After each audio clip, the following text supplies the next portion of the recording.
Good morning, and hey now, PASW staff, clients, friends joining us for a Tuesday film scoring class. Hope you guys had a good vacation day yesterday with Martin Luther King. I figured we should still do our assignment for the week just because it's good to keep up our chops. And this is going to be a fun one. This is one of my favorite soundtracks of all time. And we're going to talk about the movie, your assignment, and it's going to be a delightful class, I think. So today we're going to look at the very beautiful film, The Mission.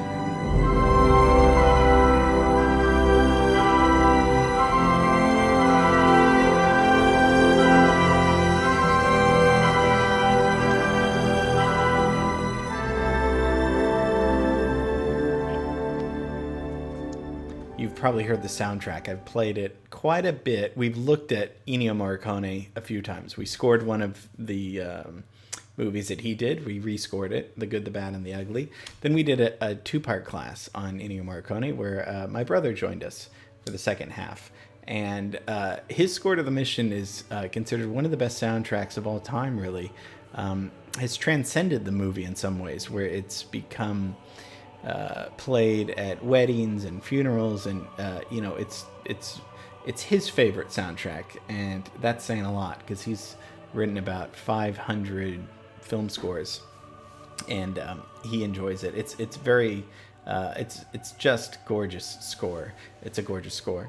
The Mission, 1986. It comes out, directed by Roland Joffe. It's a British director.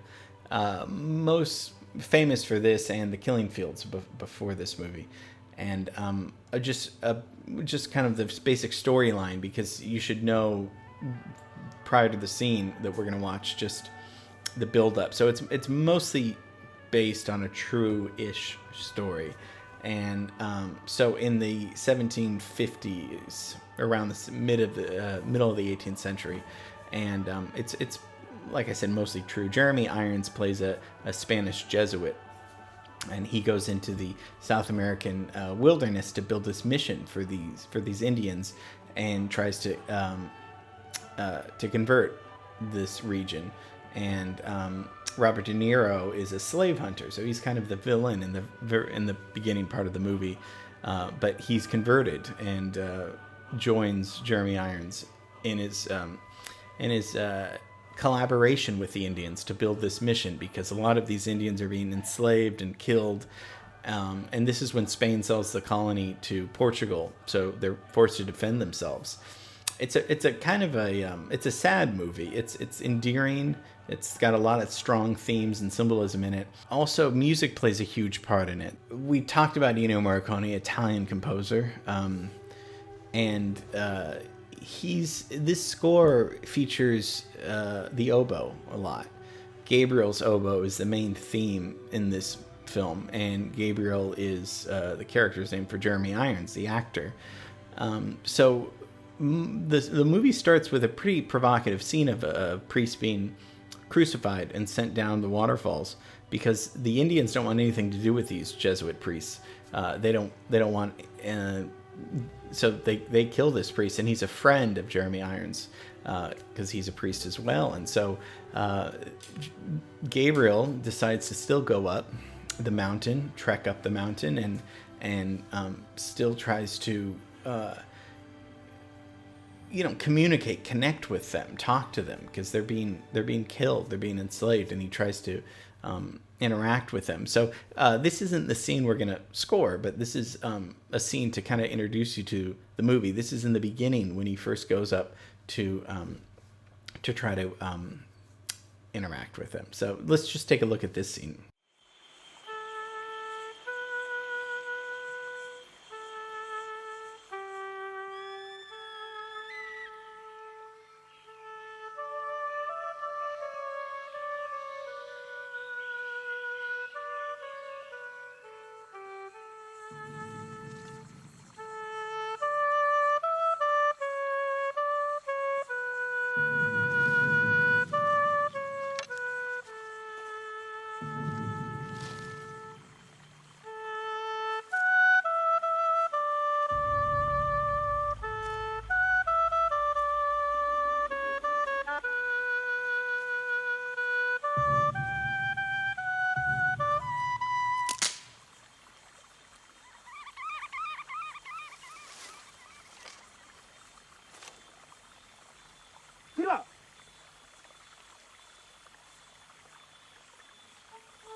Hataya Osima.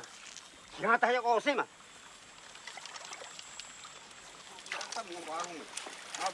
Ba thua thua ba ta mai thua ba ta thua conมึงคันตะมึงไว้สิมึงฮะมึงฟอกไปมึงคันตะมึงฟอกไปฮะไว้สิโอ้เมา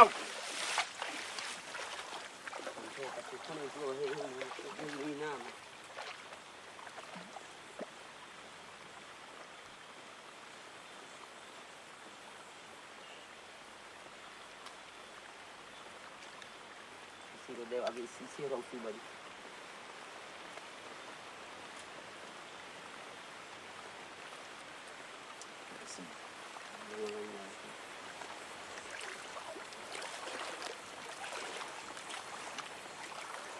มาจีว่าใครมาเลยเดี๋ยวมาดีอาร์วาระใครมาขนาดสิวาร์ดารุ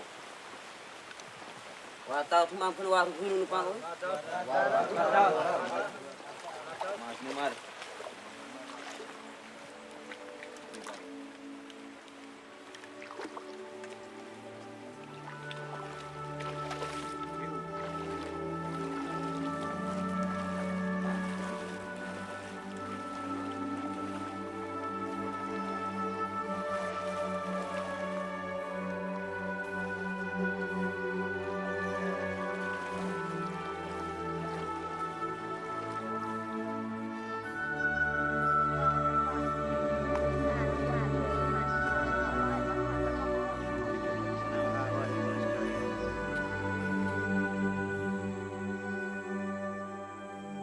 With an orchestra, the Jesuits could have subdued the whole continent. So I love that line that the narrator says, with an orchestra, the Jesuits could have subdued the whole continent. And that shows you how important music is. Of course, we know that in our lives, but to this movie, music is the symbol of humanity. This is the symbol of Jeremy Irons connecting to these people and vice versa, these people hearing this beautiful oboe. It's kind of, it's kind of like an Indian flute. I mean, that he has, and they crack it at first, but they're not sure about what he's doing. But because of this beautiful melody he's playing from it, perhaps they trust him. Or this is another, it's the cliche of, music is universal language, but cliches are usually true. So, I love that, if they brought an orchestra and what, it's kind of a hippie thing to say, but I mean, music could solve a lot of peace, a lot of conflicts, especially something as beautiful as Morricone's score. So music's a huge part of this, in this movie, of getting people to connect, trusting, acceptance, these things. So the scene that we're going to be scoring is, so Robert De Niro's character is kind of, like I said, the villain in it. And he's this killer. And his wife tells him that she's fallen in love with his brother, and he is in a rage and kills his brother, and is acquitted but feels guilt. And Jeremy Irons goes to him and says, if you want to be absolved of your sin, come with me. Come help us build this mission. Come up the mountain. Come and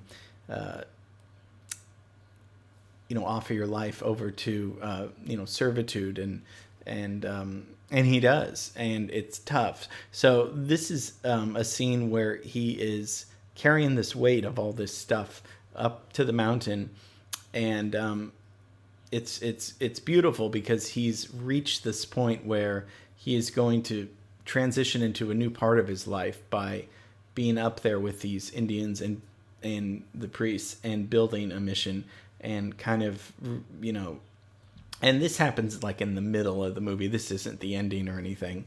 The ending's a little sad, but true of life. So let's take a look at the scene with the score.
So very touching, right? And the music comes in later at the kind of in the mid to end, and it's such a sensitive, sweeping score. So you see the pain in Robert De Niro's eyes.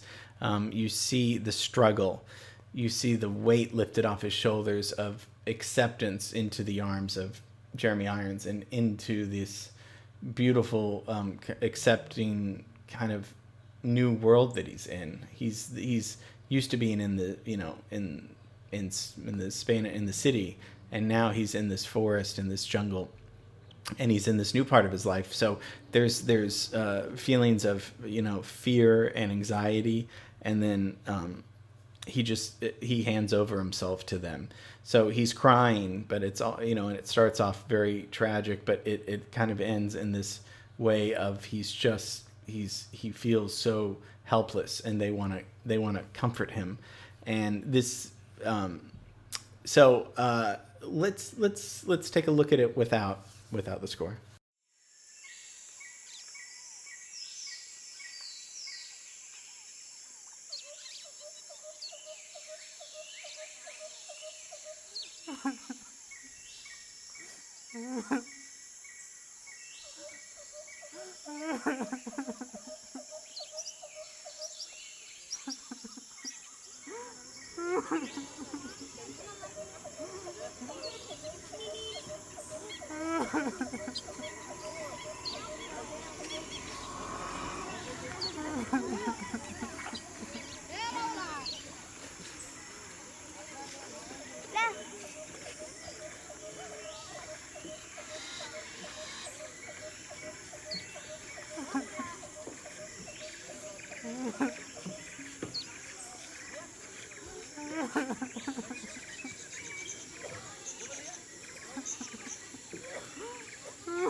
Still very sad, just the same amount of emotion, but there's no music. So our job is going to be not finding our favorite song, not finding what is fun to dance to. It needs to. I really want it to fit the emotion and sensitivity of this scene. Now it can start wherever you want it to start in this scene. It doesn't have to begin where Morricone's score begins. But I do want it to be very appropriate for the scene. Now, with The Godfather, you did a great job of doing that, because remember, we elevate this class every time.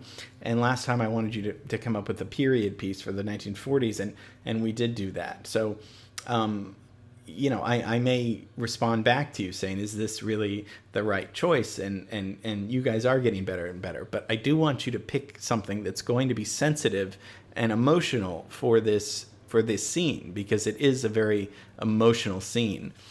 It's sad and happy and all of these different things. But so that's going to be your assignment. I know you're going to do a great job, and send me something by tomorrow, by Wednesday, and we're gonna see our score on Friday.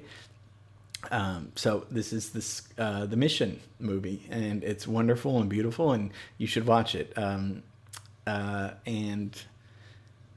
I guess that's it. I think that's all I have to say. Miss you and love you, and I will see you tomorrow.